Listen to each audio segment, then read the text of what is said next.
Alors Tesla va changer son fournisseur de batteries. Tesla cherche à diversifier ses sources d'approvisionnement en matière de cellules de batterie. Le constructeur a récemment signé un nouveau fournisseur chinois. Il s'appelle EV Energy, un moyen pour la firme d'Austin d'augmenter un peu plus la part des cellules LFP dans sa flotte. En 2021, de premières rumeurs circulaient déjà au sein d'une collaboration potentielle entre l'américain et le chinois. Après plus de 3 ans pour parler, il semble que les choses se sont enfin concrétisées. Plusieurs médias de l'Empire du Milieu rapportent que Tesla et EV Energy auraient signé un accord pour que le constructeur soit livré avec des cellules LFP depuis une usine malaisienne, et ce à partir de 2026. EV Energy a confirmé récemment avoir signé un accord avec un client sur le continent américain, sans donner son nom.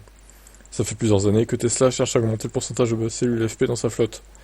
Cette technologie lithium fer phosphate représente une alternative moins onéreuse aux batteries NMC, mais elle offre une densité énergétique plus faible. Il fut un temps où Tesla ne s'approvisionnait qu'auprès de Panasonic.